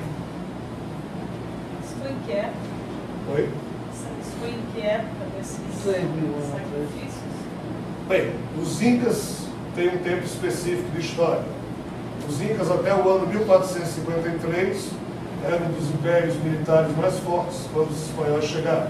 Os maias formaram a civilização por mais de 2.000 anos. Os astecas são mais recentes, se extinguiram quando chegaram também os espanhóis. Mas em momentos distintos da história deles, eles não fizeram sacrifício. Mas não só foram essas três culturas que foram as filhas da cultura tolteca. Os Hopis também foram, e os Hopis nunca criaram nenhum sacrifício humano. Porque os Hopis, diferente dessas três outras culturas, eles acreditavam que o que iria acontecer na passagem da última era para a primeira era de um novo ciclo da precessão equinocial iria depender do que a raça humana que estivesse vivendo nesse período fizesse. Os maias também não fizeram nenhuma profecia sobre isso. Agora, algumas pessoas estudiosas dos maias escreveram, interpretaram que no dia 21 de dezembro de 2012 o mundo ia se acabar. E quem escreve um livro assim vende. Se você escrever que vai estar tudo bem, ninguém compra. Então essa notícia se espalhou e todo mundo criou um pânico em relação a essa data. Por quê? Essa data vai ter um relacionamento astronômico com o centro da galáxia, vai ter um alinhamento com o centro da galáxia. Vai. Isso é questão de astronomia. Mas esse alinhamento acontece a cada 26 mil anos e a Terra nunca se acabou. A Terra tem 4,6 bilhões de anos de história. Não se acabou também nas outras. Por que vai se acabar agora? Porque os maias disseram. Os maias nunca disseram isso. Não, porque os toltecas disseram. Os toltecas nunca disseram isso. Alguns escritores dos tempos atuais é que interpretaram isso e soltaram desse tipo de notícia, e isso se transformou numa verdadeira pandemia. Mas o que é o cálculo astronômico, o alinhamento astronômico? Tem. Você vai te escrever? Eu escrever, deve ser energizado. Faz de conta que o duplo da galáxia é a minha mão. Tá? A nossa galáxia, eu acho que todo mundo aqui já viu alguma ilustração, né? É uma galáxia espiralada, no centro tem a maior concentração de estrelas, por isso ela é bastante luminosa no centro, e na medida em que vai abrindo os espirais, em algum ponto dessa história, na periferia da galáxia, está o nosso sistema solar, ou seja, o nosso Sol está afastado do centro da galáxia. Do jeito que a Terra leva 26 mil anos para girar em torno do Sol, o Sol também tem um movimento muito interessante. O Sol está aqui, perto do centro. O Sol fica o tempo todo fazendo isso, tá? Girando. Em torno de um centro aí, que a gente não sabe definir exatamente porque os astrônomos dizem que é porque o Sol tem uma outra estrela, e na verdade o nosso sistema seria binário. Então o Sol e essa outra estrela ficam girando, mas pouco importa. O Sol gasta 26 mil anos também para fazer um giro completo. Então, no início da precessão equinocial, o Sol está aqui, o centro da galáxia está aqui. Aí o Sol começa a fazer isso. E os planetas vão atrás do Sol, claro. Quando dá 13 mil anos, é porque ele está passando de novo no plano da eclíptica do centro da galáxia. Aí ele mergulha Ou seja, o Sol, ao longo de 26 mil anos, ele faz um movimento que durante 13 mil anos ele se afasta do centro da galáxia e os outros 13 ele se aproxima. O que é que significa o dia 21 de dezembro? É o ponto mais afastado que ele está em relação ao centro da galáxia.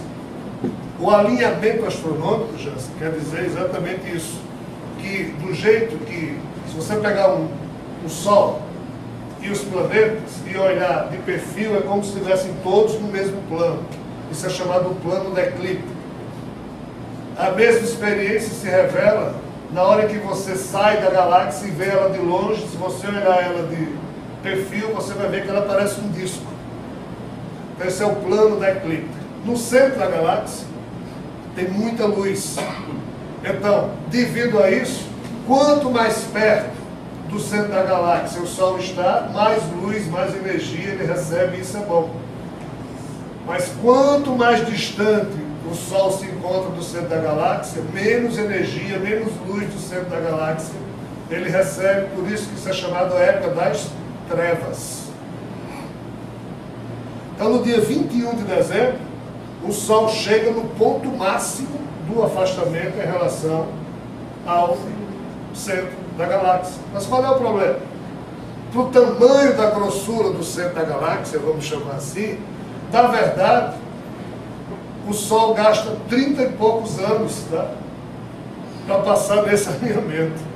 O dia 21 de dezembro marca o último momento desse alinhamento.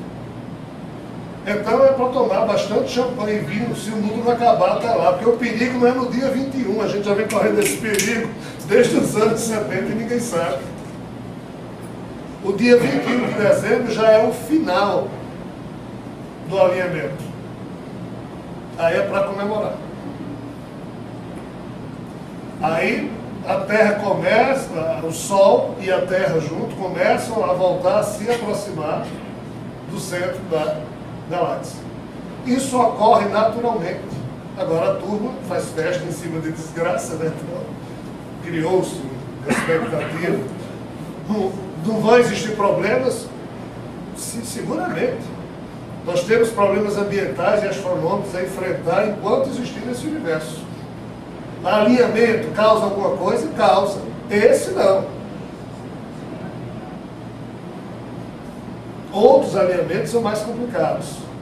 Qual o grande problema da gente?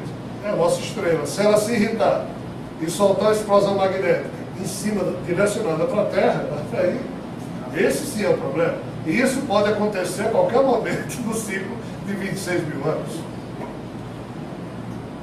No início desse ano, o Sol produziu a maior explosão já vista. A sorte é que não foi na direção da Terra. Foi para lá. Se tivesse sido na direção da Terra, nós não estaríamos aqui conversando essas coisas. Ok? Mais algum? Pessoal, mais alguma pergunta? Podemos encerrar? Dois próximos. Dá para você falar alguma coisa sobre o segundo Sol, já que você falou aí do sistema binário? O pessoal chama de Alcione, uma outra estrela que estaria sendo... A maioria dos sistemas solares no universo não é só uma estrela, é formado de duas, são sistemas binários ou trinários. Ter uma estrela sozinha com planetas ao redor é uma exceção à regra, porque a maioria do que os astrônomos observam são essas estrelas binárias, trinárias e por aí vai. Qual é o problema da gente? É que como a gente está na Terra e a luz do Sol nos ofusca e as distâncias entre as estrelas são muito grandes, nós não temos ainda tecnologia para detectar essa outra estrela que estaria atraindo gravitacionalmente o Sol, e o Sol a atrairia, e elas duas ficariam como um sistema binário. Qual é o problema? O problema é que, segundo as contas dos astrônomos, o Sol tem um comportamento de como se ela estivesse dançando com outra estrela. Por isso ele faz esse ciclo de 26 mil anos. Mas é só uma especulação científica com base factual. Mas ninguém nunca viu essa outra estrela. deduz-se que ela existe. Mas isso não é certeza científica ainda não. A senhora já deve ter falado isso antes, é só um esclarecimento.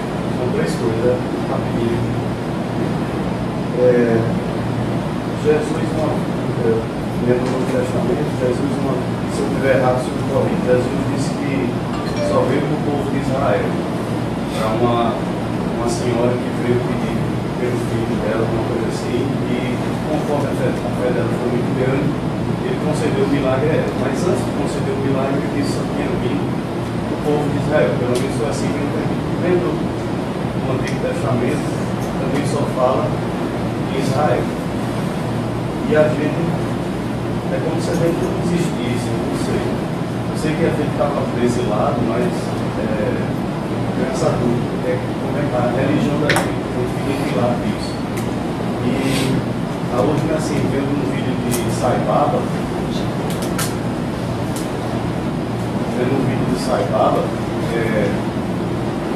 apareceu que ele fazia muitos truques de mágicos, assim. O que o senhor tem a dizer a respeito disso? Pronto? Sai Baba.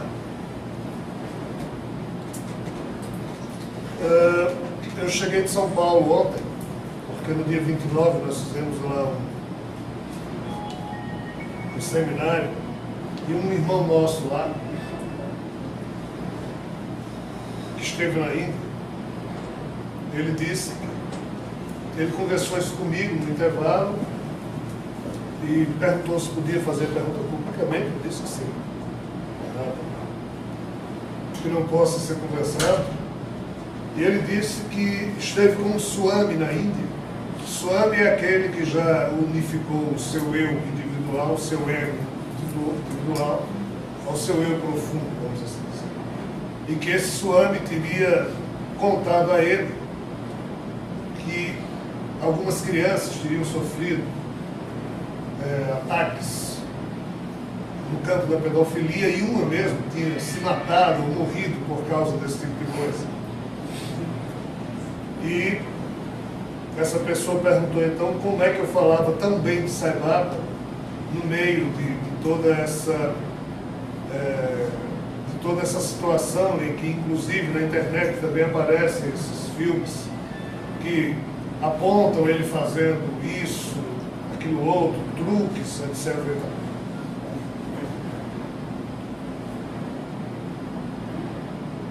Bem, supondo que tudo isso seja verdade, ainda assim eu não conheço nenhuma obra do século XX, no campo social, no campo de revelação espiritual, só se equipara de Chico Xavier. Eu não conheço nada no século XX, vindo de um homem, que seja do tamanho daquilo que foi produzido por Sai Baba.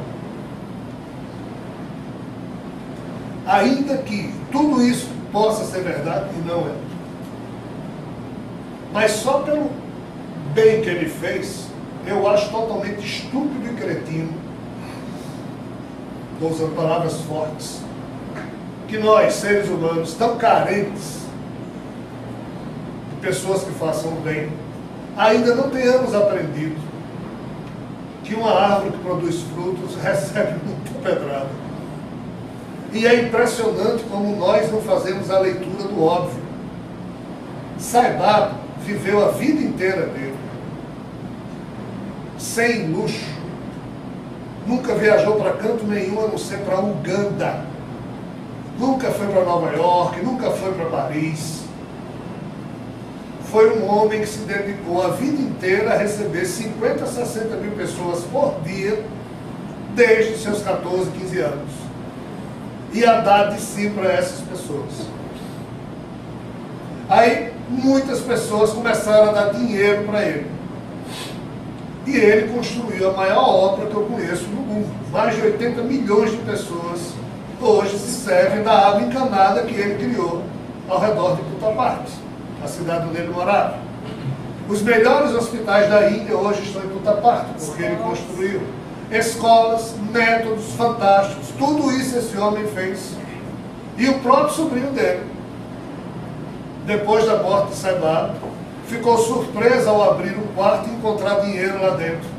Saibaba recebia dinheiro todo dia de pessoas que davam para ele. Qual o problema de ele ter dinheiro em casa? E ele tomava conta e era o gestor, ele era prefeito, presidente, vamos assim falar, de um sem número de processos, todos eles que visavam fazer o bem. Aí as manchetes escandalosas: guru indiano guardava dinheiro em casa. E guardar onde? Se todo dia ele recebia. Segundo, aí entra um testemunho meu que só vale para mim. Eu sempre orei, ao longo de certas noites da minha vida, por Deus, o Deus incognoscível, o Deus amoroso. E eu terminava de vez em quando minhas orações na época dizendo assim: Pai, se há alguma coisa que eu já pudesse estar fazendo que ainda não estou, se achar conveniente, me dê um toque. Se há algo que eu possa fazer que eu ainda não estou, no sentido do melhoramento pessoal. Tudo bem. Um belo dia, eu estou indo para São Paulo no avião fazer uma palestra, depois do almoço, e cochilei no avião. Mas é aquele cochilo que você acha que está... Né? E de repente eu vi um homem vestido de branco, flutuando no corredor do avião, vindo da minha direção, cor negra, cabelo black power. Aí aproximou-se bastante de mim, aí disse: meu filho, eu vim atender a sua prece. Alguma coisa assim. Cuida melhor da tua parte divina. Aí me disse mais uma frase, aí voltou, olhando para mim, sorrindo, desapareceu. Aí eu acordei. Vim atender a sua prece, não estava fazendo prece. Eu na hora eu não associei que a prece que eu estava fazendo para Deus, aquele sujeito espiritual veio me dar o toque que eu estava pedindo. Se há algo que eu pudesse já estar fazendo e ainda não estou, aí veio o recado: cuida melhor da tua parte divina. Foi através desse recado que eu comecei a me aprofundar na yoga. 2 dias depois eu estou com o Nelson Granado de São Paulo, ele me leva para jantar na casa de alguém, e lá tinha um livro com a capa de Saibaba. Eu já tinha escutado falar dele, porque Elcia, aqui de Natal, tinha falado já para mim sobre ele. Mas eu não sei, eu acho que eu não tinha fixado bem o rosto dele, eu não tinha... Só sei que quando eu vi aquele livro lá, rapaz, esse é um ser que me apareceu hoje. Eu não sei se influenciado por isso, o fato é que eu já tive o privilégio de ter alguns momentos espirituais em que encontrei Saibaba na espiritualidade. Ele vivo e ele principalmente depois da sua morte. E na espiritualidade não há máscaras. Na espiritualidade não há disfarces.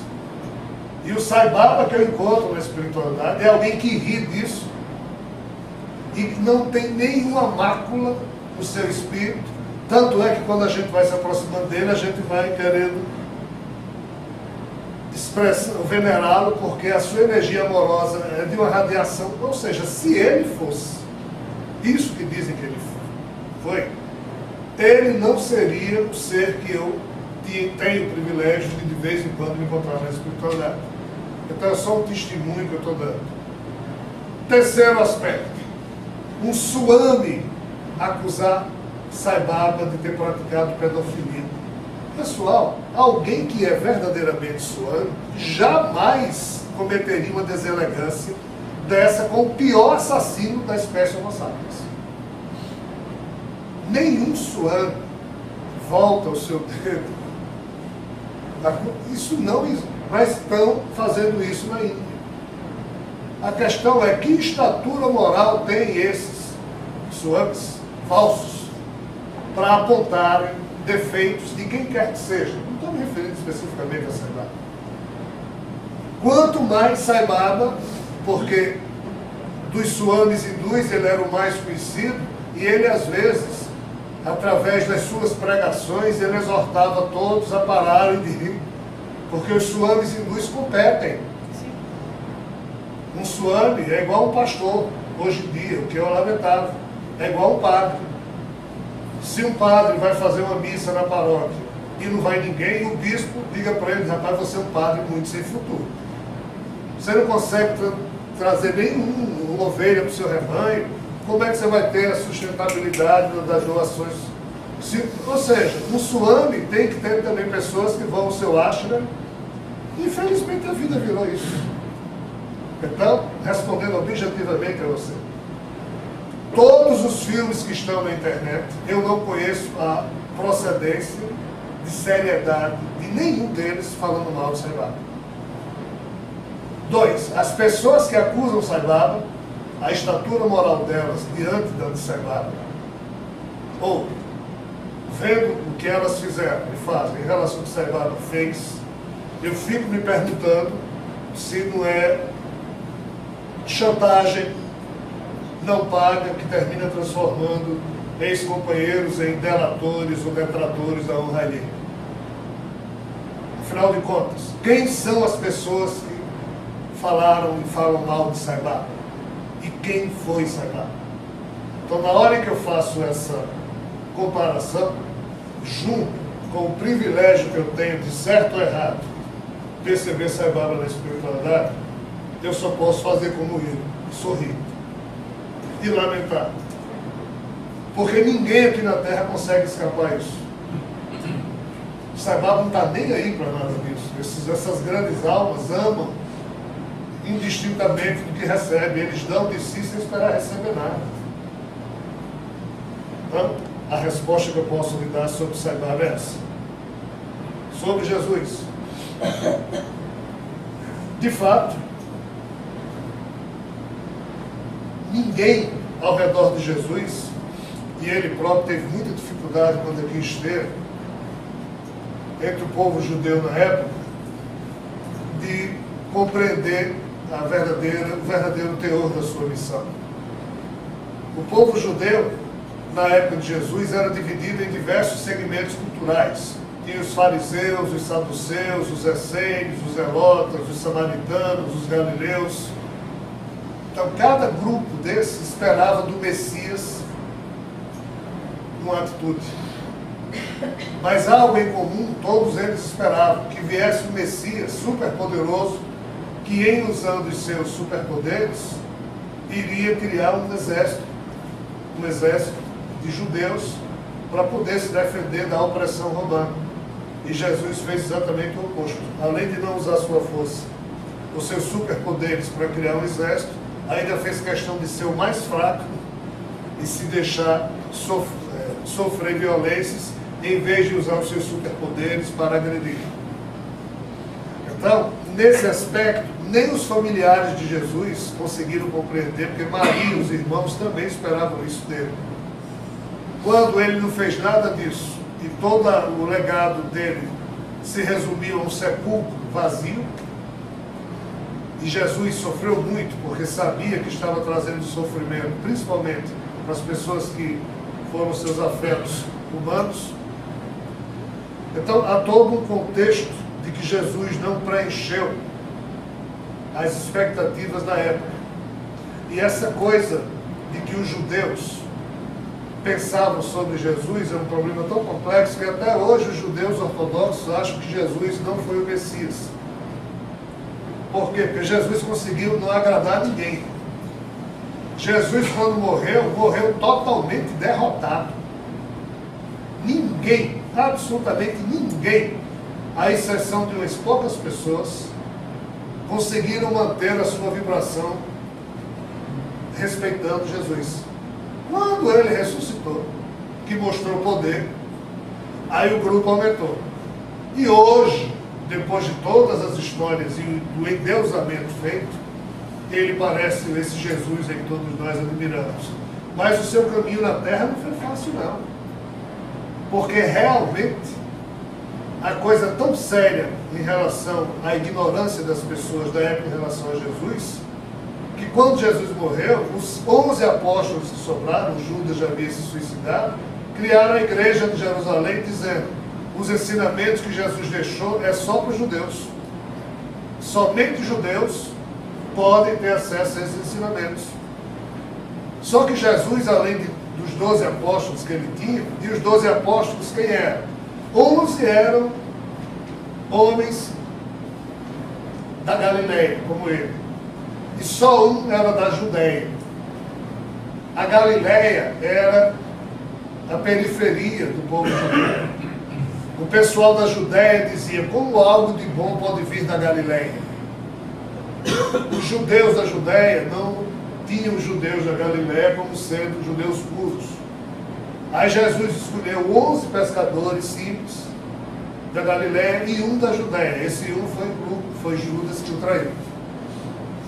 Qual o problema dessa história toda? Quando esses 11 sobraram, depois da morte de Jesus, ainda que Jesus apareceu ressuscitado, quando ele fez a ascensão e foi embora, esses 11 criaram a igreja e só judeu podia receber as orientações de Jesus.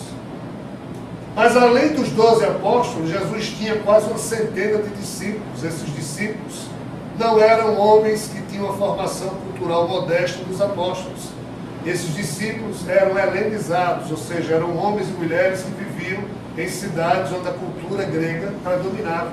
E a cultura grega era muito mais evoluída do que a semítico-babilônica, que basicamente era a cultura do povo de Jesus, dos judeus da época.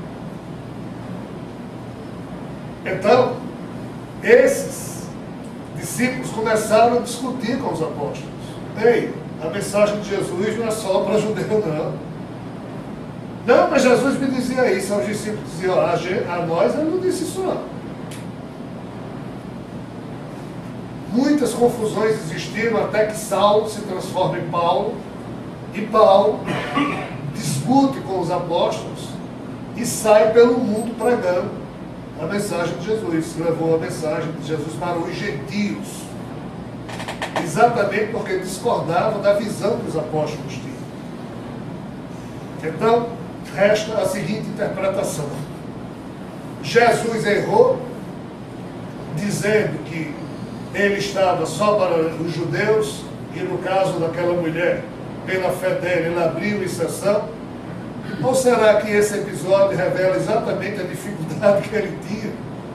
Se ele nem era aceito pelos judeus, mas ele tinha que trabalhar os judeus, porque o pacto dele com Javé tinha a ver com a genética dos judeus. Mas Jesus, de vez em quando, tinha experiências com pessoas que não eram judias ou judaicas. E essas experiências todas não foram traduzidas nas páginas do Evangelho.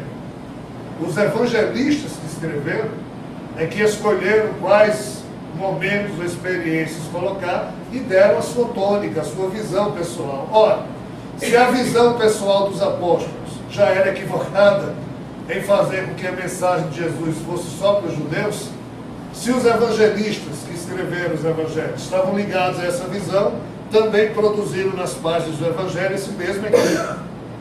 Aí transformaram as palavras de Jesus, dando ênfase nessa ou naquela direção. Mas por que então Jesus teria aparecido a Paulo na estrada de Damasco e ter pedido, Paulo, eu preciso que você me ajude? Porque exatamente a turma que havia convivido com ele havia fechado as fronteiras do entendimento em termos da mensagem de Jesus.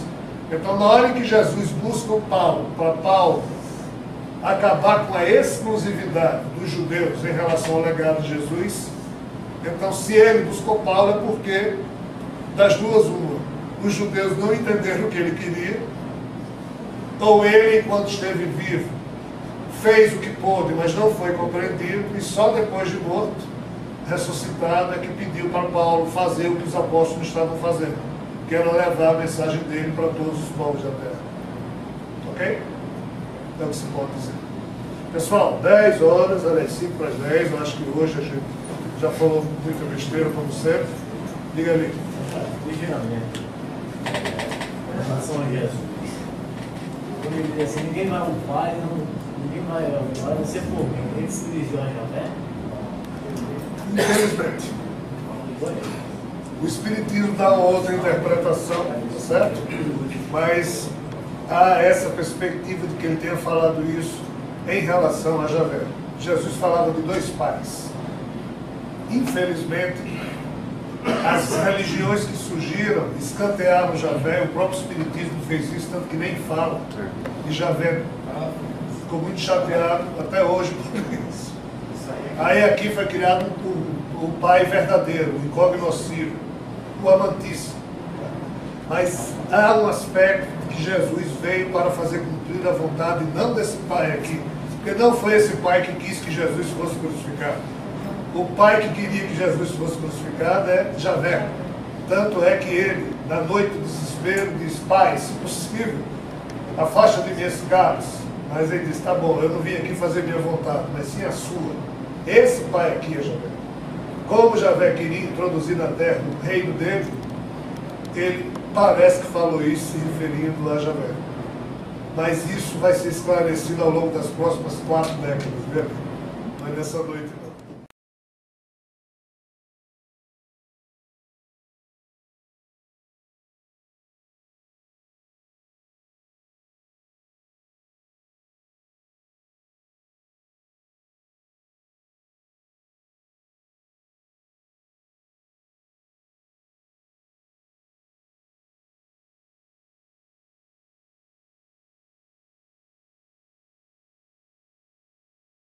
Parte dessa reintegração cósmica. Não perca tempo. youtube.com.br/Orban. Aqui você encontra palestras, entrevistas, dicas de livros, reuniões e muito mais. Aqui você pode se inscrever e receber as atualizações em primeira mão, além de poder opinar ou deixar o seu depoimento. youtube.com.br/Orban. Conectareditora.com.br. O drama cósmico de Javé. De forma contundente e esclarecedora, o drama cósmico de Javé revela o que antes se encontrava oculto, a história da criação deste universo, como também a do seu Criador, a sua relação com aquele a quem conhecemos como Jesus, aos níveis espirituais adjacentes à criação e aos diversos tipos de seres que povoam a realidade universal que envolve a vida na Terra. Conectar Editora.